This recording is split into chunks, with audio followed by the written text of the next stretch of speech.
Hello everyone, welcome back to study law with Nikita. आज हम discuss करने वाले हैं भारतीय न्याय संहिता 2023 के सेक्शन 11 से लगाकर सेक्शन 14 के बारे में। तो चलिए स्टार्ट करते हैं। सेक्शन 11 बात करता है solitary confinement. Whenever any person is convicted of an offense for which, under the Sanhita, the court has power to sentence him to rigorous imprisonment, the court may, by its sentence, order that the offender shall be kept in solitary confinement for any portion or portions of the imprisonment to which he is sentenced, not exceeding 3 months in the whole, according to the following scale, namely a time not exceeding 1 month if the term of imprisonment shall not exceed 6 months, b. a time not exceeding 2 months if the term of imprisonment shall exceed 6 months and shall not exceed 1 year, c. a time not exceeding 3 months if the term of imprisonment shall exceed 1 year. तो section 11 क्या बोलता है, simple way में समझते हैं। Solitary confinement का मतलब क्या होता है? किसी क्रिमिनल को जेल के अंदर एक अलग कमरे में रखना जो है उसे सॉलिटरी कन्फाइनमेंट बोलते हैं।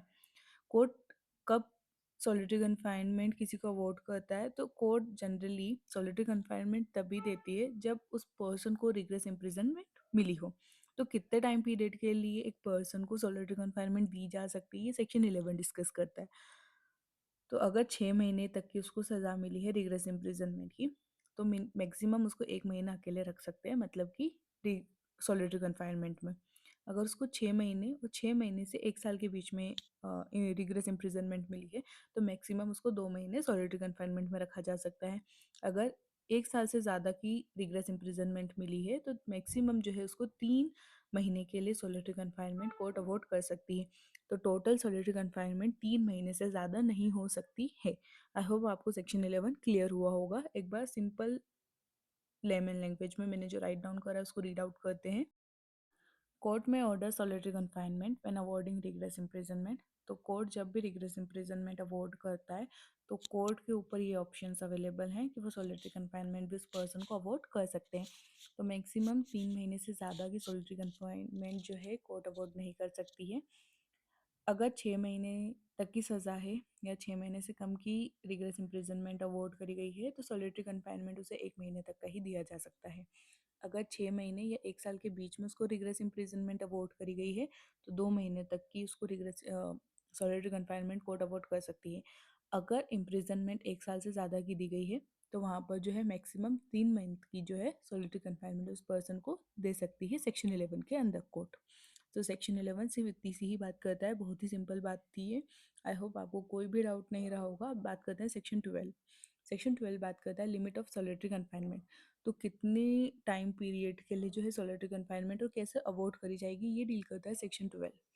In executing a sentence of solitary confinement, such confinement shall no case exceed 14 day at a time, with intervals between the period of solitary confinement of not less duration than such period, and when the imprisonment awarded shall not exceed 3 months, the solitary confinement shall not exceed 7 days in any 1 month of the whole imprisonment awarded, with intervals between the period of solitary confinement of not less duration than such period. Simple way में समझते हैं। अब मान लो court ने किसी को solitary confinement दिया, तो एक बार में 14 दिन से ज़्यादा अकेला नहीं रखा जा सकता है उस पर्सन को।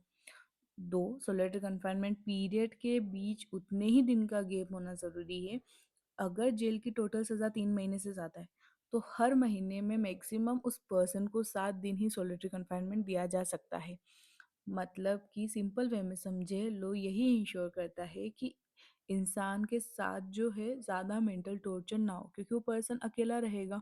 तो वहाँ पे क्या करेंगे, वो बीच बीच के इंटरवल्स में उसको सॉलिटरी कन्फाइनमेंट देंगे, फिर बाद में उसको नॉर्मल जेल में शिफ्ट करेंगे, ताकि जो मेंटल टॉर्चर है वो स्किप हो सके। तो सेक्शन 12 सिर्फ इतनी सी बात करता है। एक बार इसको सिंपल लेमन लैंग्वेज में समझ लेते हैं। Solitary confinement cannot exceed 14 days at a one time. There must be equal interval between two solitary period. If total imprisonment 3 months, solitary confinement or solitary cannot exceed 7 days in a 1 month. तो मैंने जो बात करी थी वही यहाँ पे मैंने राइट डाउन करी आपके एग्जाम पॉइंट ऑफ व्यू से। आई होप आपको सेक्शन 12 क्लियर हुआ होगा। आप रीड आउट करते हैं सेक्शन 13। Enhanced punishment.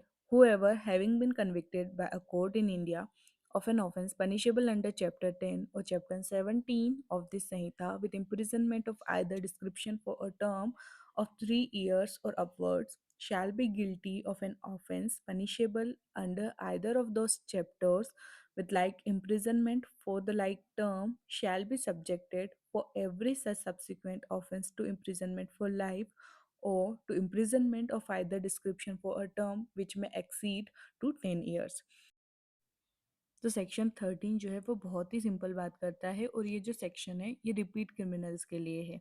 तो पहले किसी ने कोई सीरियस क्राइम करा और उसको जो है 3 साल या उससे ज़्यादा की सज़ा मिल चुकी है और वो जो पर्सन है फिर से वैसा ही क्राइम कमिट करता है तो अब कोर्ट उसे जो है लाइफ इम्प्रिजनमेंट या फिर 10 साल तक की जेल दे सकती है।